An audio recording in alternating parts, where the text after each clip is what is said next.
And we're back for another episode of Startup Hustle, a podcast for entrepreneurs by entrepreneurs.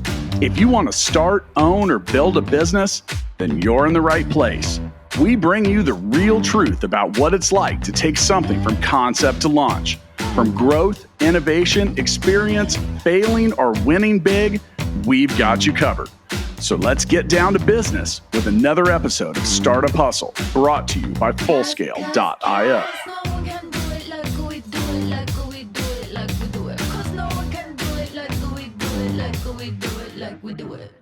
All right, friends, thank you so much for joining us for yet another episode of Startup Hustle Podcast. I am Lauren Conaway with InnovateHER KC, and just want to take a moment to tell you that today's episode of Startup Hustle is sponsored by Fullscale.io, helping you build a software team quickly and affordably. With us today, we have Alissia Canady, and Alissia is an awesome attorney, and she is actually candidate for Missouri Lieutenant Governor, and she's going to tell us a little bit about her journey. But thank you so much for being here with us today, Alissia. Thank you, Lauren, for the invite. Absolutely. Well, so let's go ahead and just hop right into it. I am extremely intrigued. I really, really want to hear about your story. So why don't you tell us a little bit about who you are and how you got here? Okay. I'll try to make it condensed for purposes of this conversation. City native, born and raised, graduated from Northeast High School, public school here in Kansas City, Missouri, and grew up in a zip code which has been referred to as the murder factory, 64130 zip code, because at one point in time it had the most persons in the Department of Corrections that were on death row or were in custody for committing homicides. So I grew up in a very violent community, but I aspired to be a lawyer one day.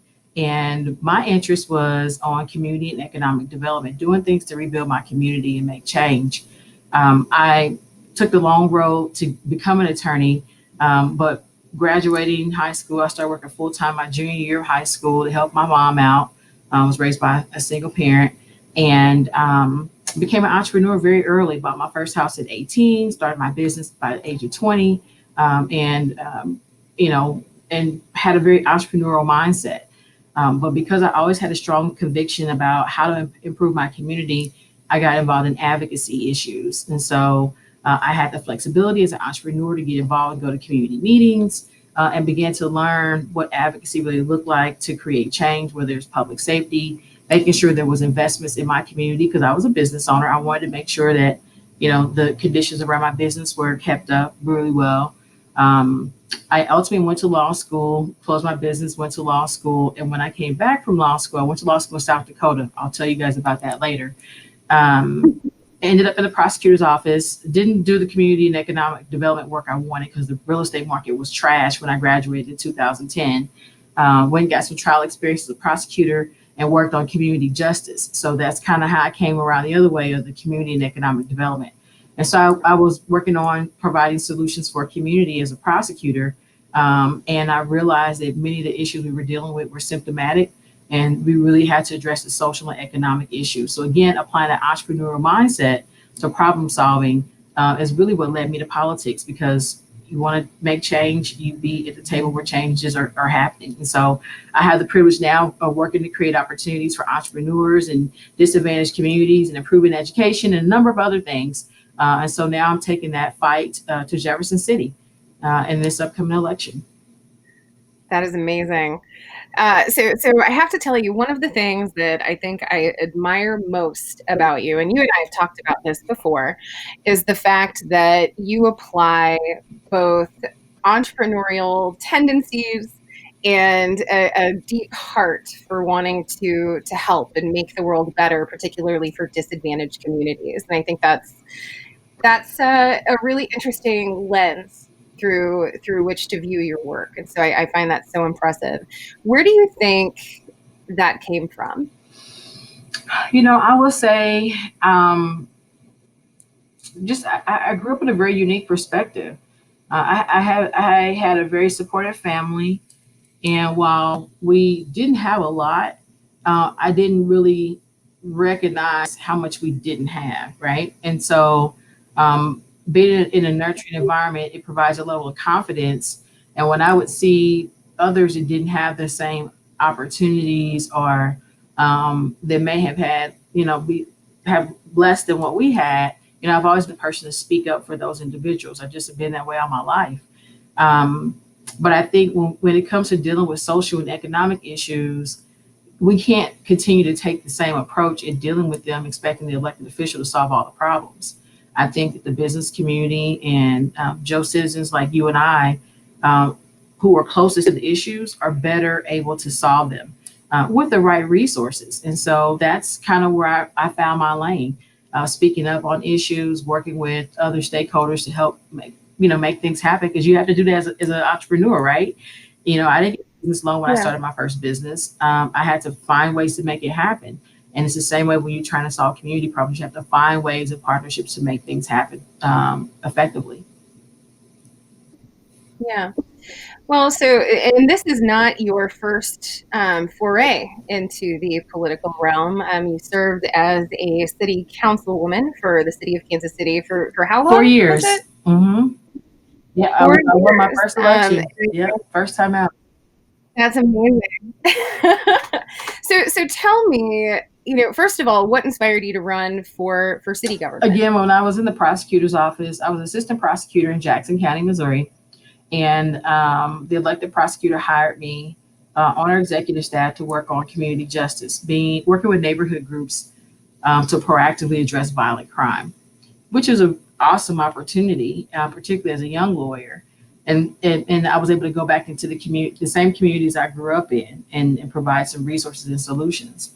But after having meeting after meeting, when you kind of do the outline, okay, here are the problems, and then you say, where are the solutions?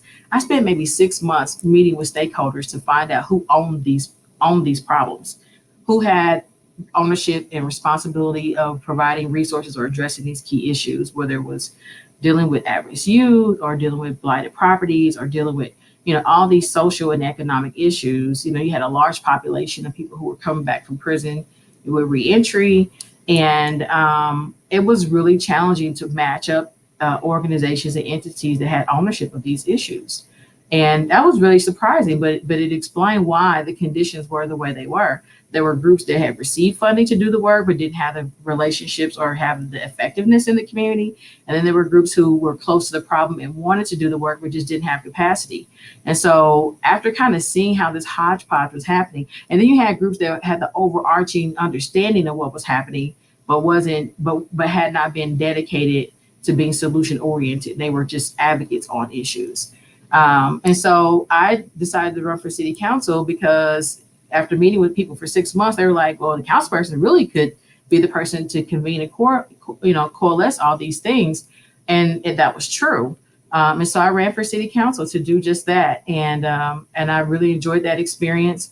But even in that time on the council, I realized that oftentimes the budget is already spent. You don't really have much wiggle room on where other things are able to go unless these issues become priority, which is what led me to run for mayor in 2019 after my first term. And so that I ran on that campaign. We cannot continue to build Kansas City on the backs of the poor. And that we have to find a way to be more equitable in how we allocate taxpayer dollars to address the issues because public safety is, a huge part of our budget. Well, it's a huge part of the budget because they're responding to these social and economic dysfunctions in the community. And so if we invest in those things, we're able to save money on the back end. And so that was not popular in 2019 when I ran for mayor, but that is exactly what the social advocates are saying right now. And this Black Lives Matter movement, when they're saying defund police, basically they're saying invest in communities. The police are not the solution to every crime or every community problem. Let's invest in communities and make them better. And I agree with that approach. Yeah. Well, and so one of the things that I think you and I both knew we were going to talk about today, and you just provided us with a really great segue, is, let's talk about systemic oppression. One of the things that you're just super passionate about is finding ways to fight systemic oppression through economic development. And so I wanted to just ask you to dig a little bit more deeply there. Like, what are your plans? What are your thoughts around ways that we can better our society and end these systemic oppressions through economic development? Well, I'm a Christian, and the scriptures say that money answereth all things. It didn't say it was everything, but it answereth all things. And I believe most issues that we're dealing with, if the solutions are properly funded, we're able to eradicate a lot of these concerns. Now, the scriptures also say, "The poor you will have with you always." I'm not saying we're trying to end poverty. What I'm saying is that the goal is to improve quality of life for people who want better, right? To create access to opportunity. And when I talk about disadvantaged communities, I'm not talking about race in general. I'm talking about socioeconomic conditions. That also includes women business owners, because I can tell you that if you look at the data, even though women business owners are kind of the fastest growing segment of entrepreneurs, we face unique challenges in business than men do, right? And so that makes us disadvantaged to some extent, which is why you have the ability to get the WBE designation and doing business and getting contracts. And so being an advocate for those individuals that otherwise are marginalized and don't, have have all the same access points, so to speak. That's really important to me. And so, leading on that work and collaborating with those stakeholder groups, running statewide, I'm talking with people in rural Boot Hill, Missouri, down at Cape Girardeau, and, about the conditions down there and their access to healthcare, and, why hasn't there been a stronger response to addressing those things? So I can go on and on. You can, kind of rein me in if you need to. I would never. So of course, you know me, I've got a definite soft spot, a definite passion for women's issues. So anytime you talk about that, I could talk about that all day.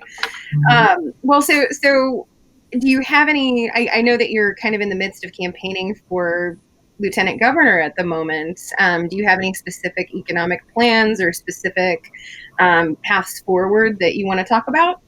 Yes. I think when you look at the state of Missouri, we are well positioned to lead on innovation in the areas of technology and agriculture.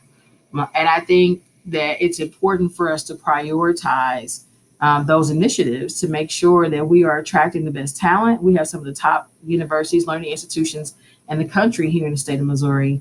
How are we retaining that talent? How are we attracting people who are leading in innovation in these areas to come to the state of Missouri or Kansas City or St. Louis or Springfield to make those investments here to do that work? Because, it's happening, and we don't want them to, go to Texas or the East Coast or other places but people are looking for quality of life.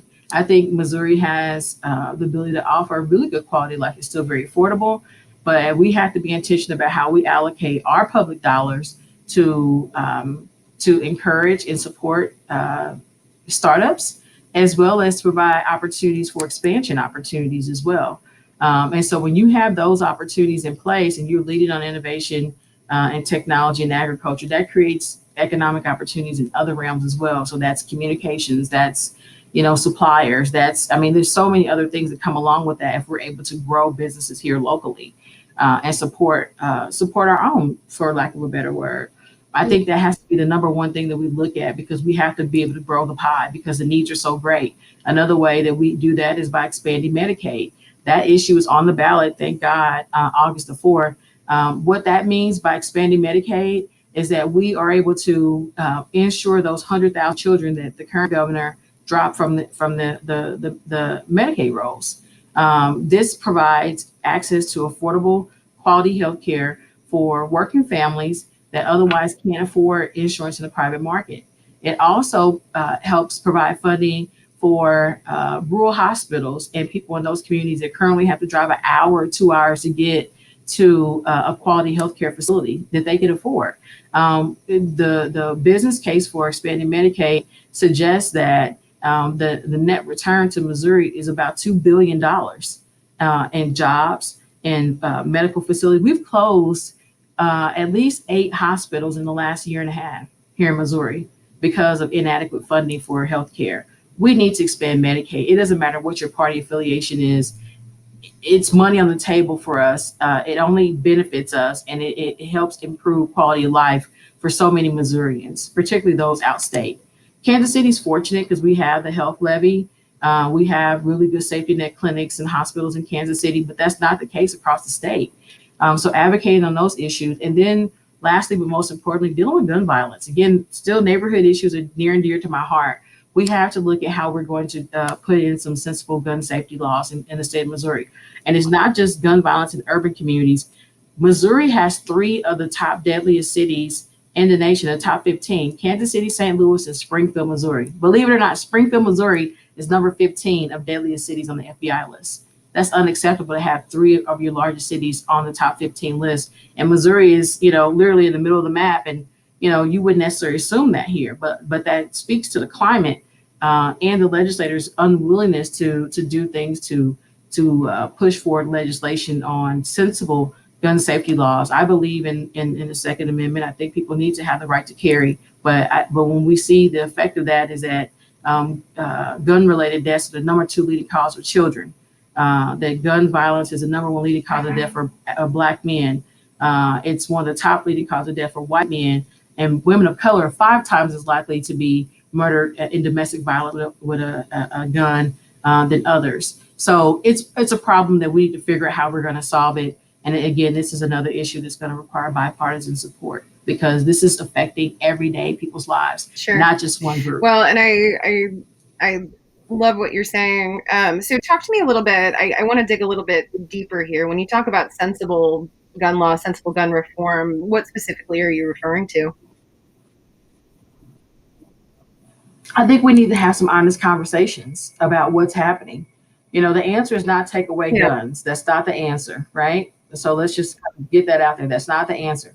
The answer is, what are we doing in the situations where people the number of children that are killed by guns is alarming.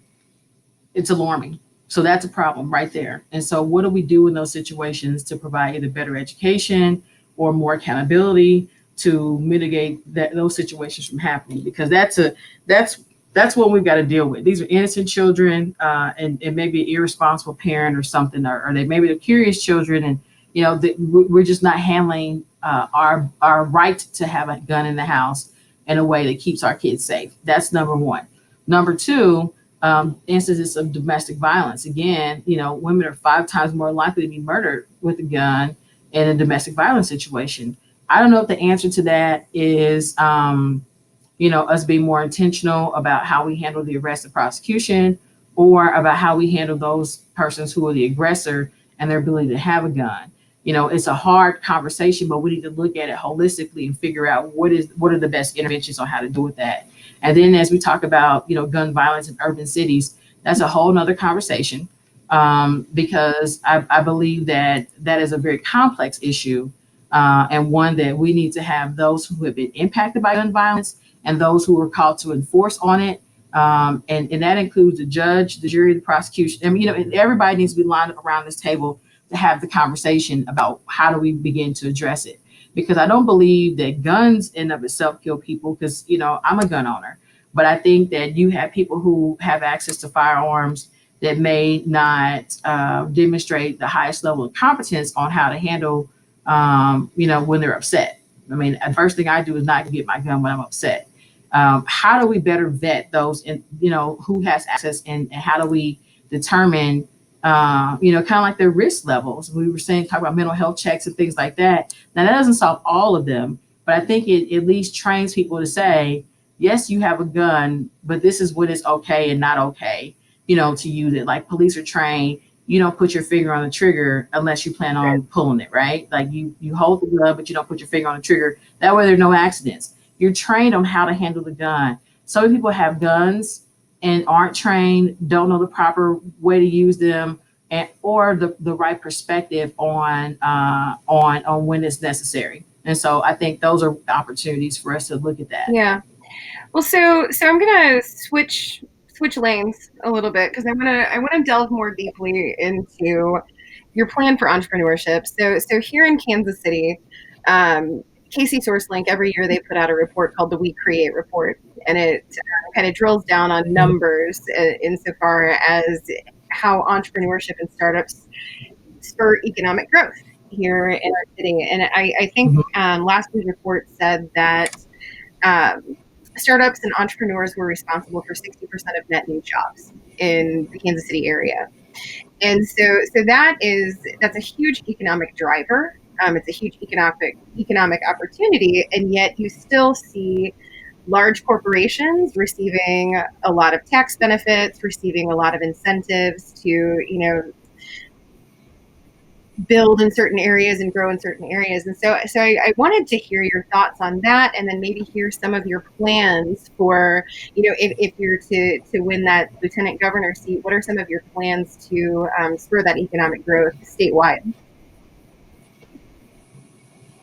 Okay. I love the focus of this question, because when you talk about entrepreneurship, it is the backbone of business in America.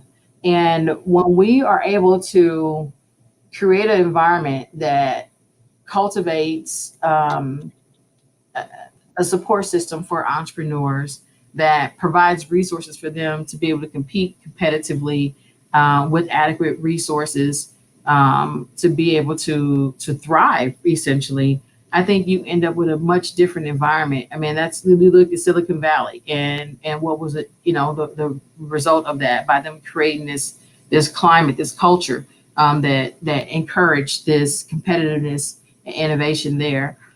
It doesn't matter what the business is in Missouri. We're in the heart of America. We are a transportation hub. You have the ability to, get access to high-speed internet, and we have some of the best financial institutions in the state, education institutions in the state. How are we leveraging all those resources to make economic impact and spur economic growth?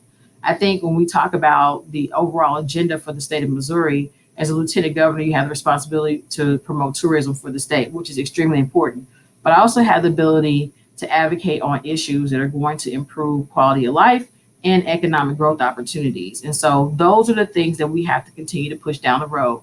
If someone has the greatest, way to make widgets, how are we making sure that we're getting behind that idea and providing them with the necessary resources to really grow that, right? And then their ability to scale up and employ other people, and as well as their ability to mentor other businesses similarly situated that can come alongside them and provide supplies, suppliers, professional services, the marketing piece of it, the logistics, the supply chain piece of it. So it's like a wheel and spokes that come off of that.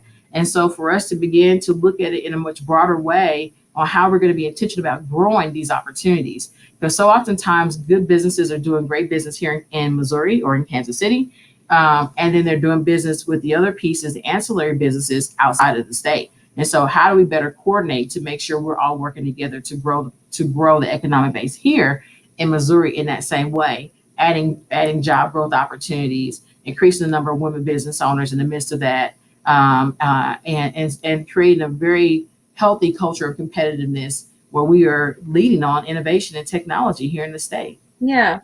Well, so I of course I wholeheartedly agree with you. I think it's really important, make it as easy as possible and remove as many barriers as possible for people to start and lead businesses, and everybody benefits. What is it? It's a rising tide lifts all boats kind of deal.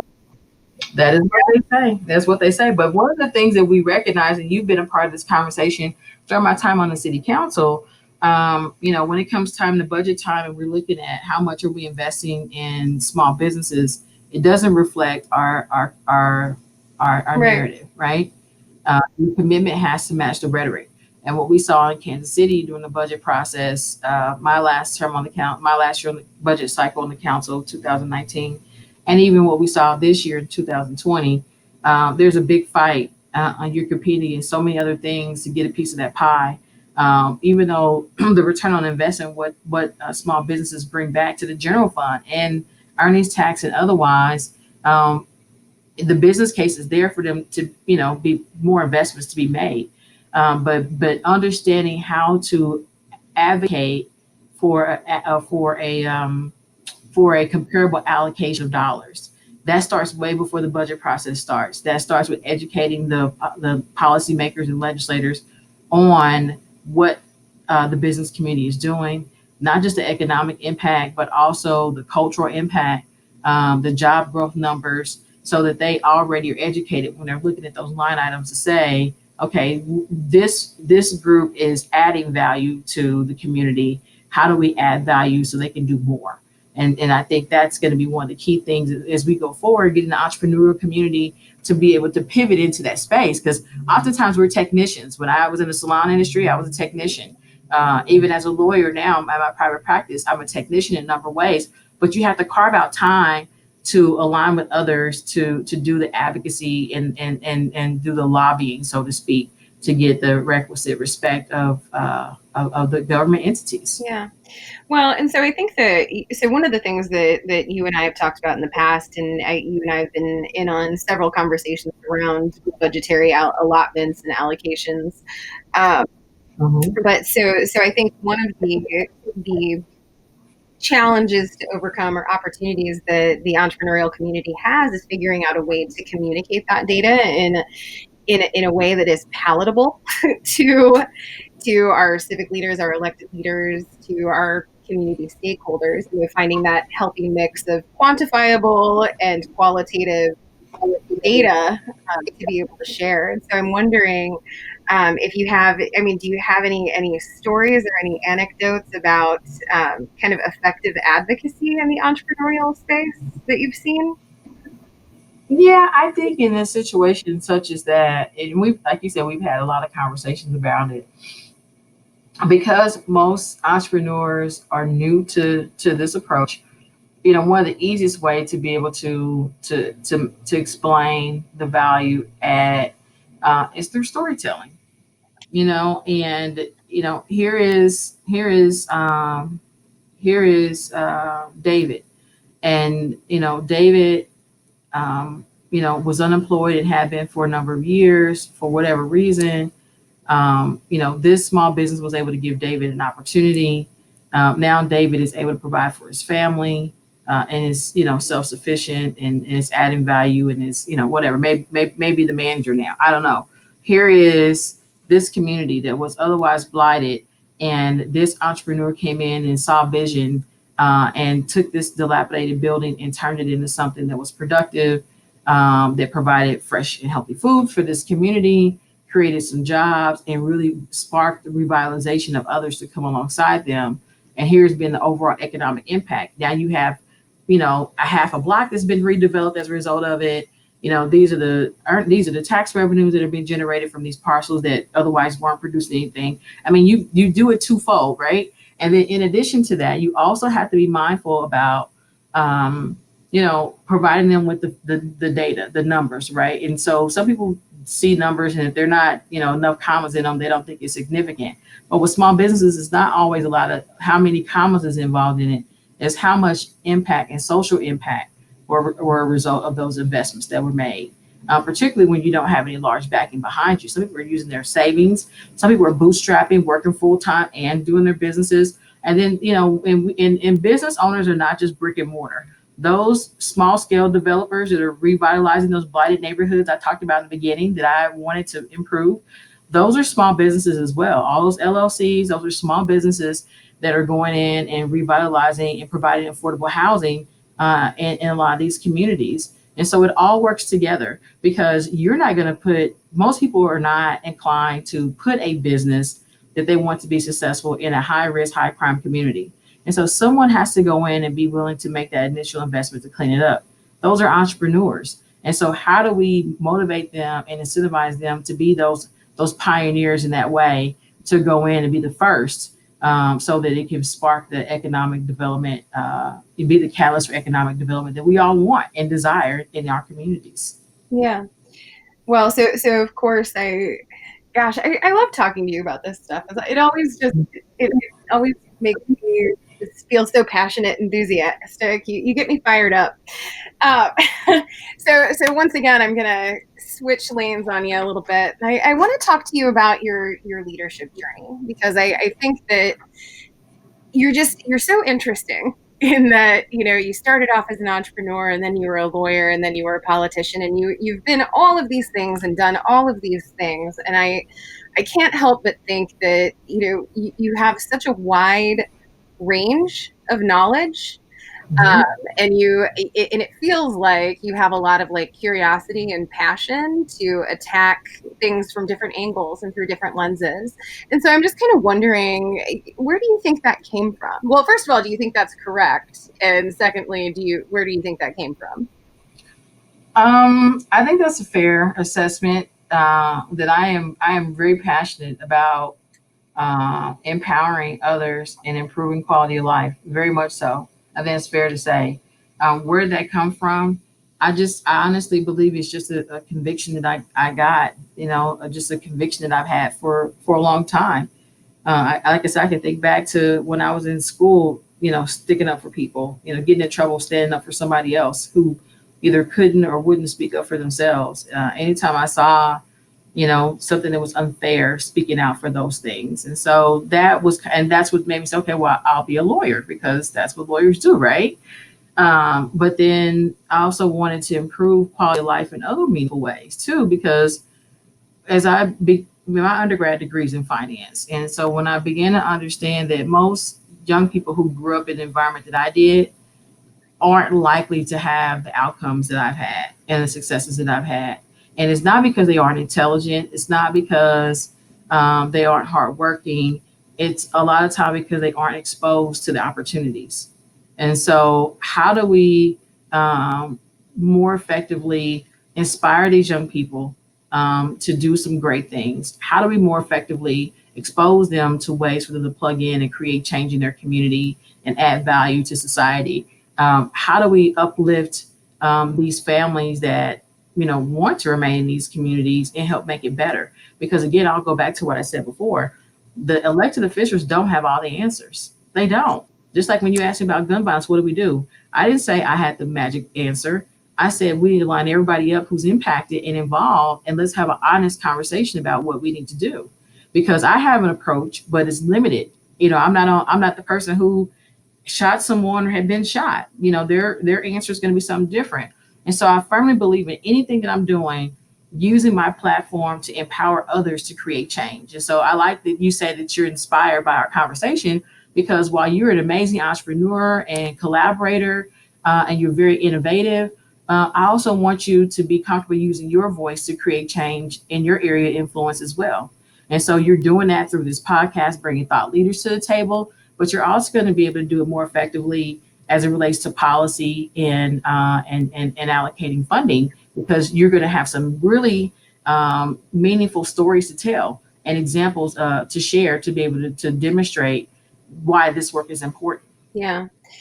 Well, so speaking of, civic engagement and figuring out ways that people can be more engaged, I think you recently led was it a webinar or an online event about civically engaging in ways that you can do so. Is that right? So That tell me is a little bit correct. about that. What were some of the key takeaways that you could maybe share with our listeners now? Like if you want to get involved, what's a good path? What's a good way?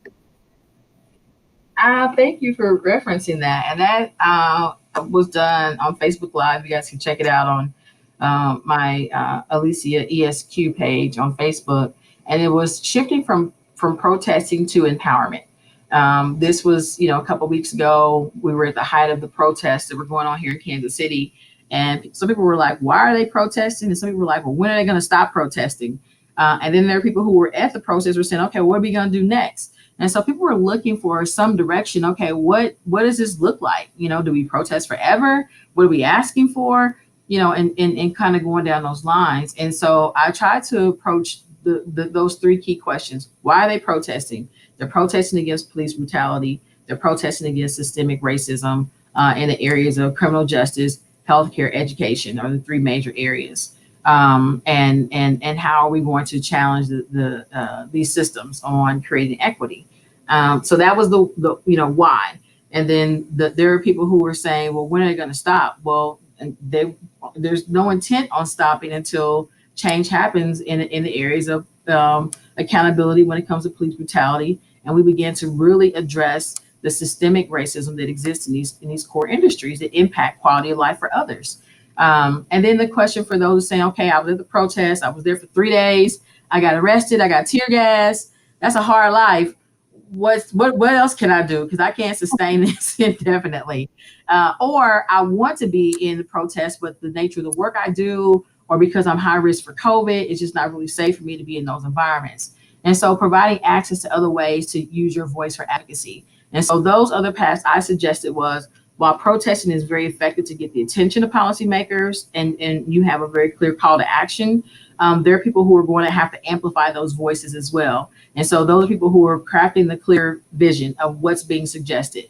Those people who are organizing behind the scenes, people know where to show up, how to show up, kind of set the rules of engagement about what's happening on the back end. So that's an opportunity for you to get involved and not be at the actual rally. People who provided supplies for the protesters, people who are legal observers, making sure their rights are being protected. People who are writing policy changes to say, local government, state government, federal government, these are things we want you to change. We want you to modify the use of force standards so that we are able to have a more objective viewpoint of that. We want to make sure that police aren't using tear gas on civilians. So there are specific things that people can craft and legislation to present. And then there are people who should run for something. You've marched, now you need to run for something. And preparing those individuals who are passionate and have a clear idea, just like me, who saw the opportunities for change, instead of waiting for someone else to be that change, you get involved and you position yourself to run for elected office to make those things happen. And so there's all different levels of it. And I gave examples of 3 different individuals who saw a problem. There was some form of protest or public demonstration involved. One was it relates to Lee Summit School District. The other one, it relates to when voters say was being disenfranchised on a city procedure. And then another one was as relates to the current protests where the police were unlawfully, they were violating a number of residents' civil rights. And they were present and they were advocating against that. And the steps each of them took from seeing something happen to say, I'm going to do something about it, to organizing people after the fact. So the acronym was do something. S is to strategize. You got to put together a strategy. O is to organize people around the strategy to help you make it happen. M is to mobilize. You mobilize people to go do whatever you guys plan to do. And then E is to engage and energize. Now you've got to engage the larger public around the plan and keep them energized until the thing is sought out to completion. It's very simple, but it is a process, and most people are not used to being involved in things long term. So do something is an acronym where you can easily say, okay, what is the issue? Now I want to do something about it. Strategize, organize, mobilize, and then engage and energize others to come along with us. I think those are some key steps for those who are looking for ways to plug in to social change, whether you directly impacted or as an ally. But those are some key fundamental things on having a very structured way to measure change and make it happen. Wow, I love that. So I'm going to ask you what is hopefully a very quick question, but I actually just kind of want to share a factoid. And I think I heard this from Wendy Doyle over the Women's Foundation, but the statistic is something along the lines of, in order to run for office, on average, a woman has to be asked 3 times in order to run before she will consider it. And it has, I'm sure that there are a lot of reasons behind it. It has to do with imposter syndrome. It has to do with a lack of confidence in history and experience, ability. So I just wanted to ask you really quickly, did you have to be asked, or did you just kind of run for office on your own? I will say my first time when I ran for city council, it was suggested, because remember, I spent 6 months meeting with stakeholder groups trying to figure out who I could work with to solve these problems. Mm-hmm. And someone said, if you're looking for somebody to solve the problem, sometimes you're that somebody. Like, if you can't find that person, then you're probably that somebody. Like, somebody should do something about this. Well, if no one owns the issue, then you're probably that somebody. And so that was kind of the impetus of me exploring me running for public office the first time. And I ran against the grain. I ran for a seat that in a district that was some of the politics of it were very nuanced.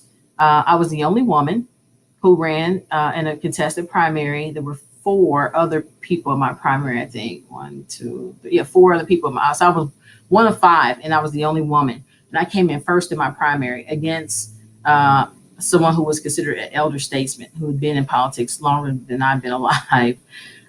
So that was my first run. It was very hard fought, but I was very committed to why I was running, and I was willing to stick it out.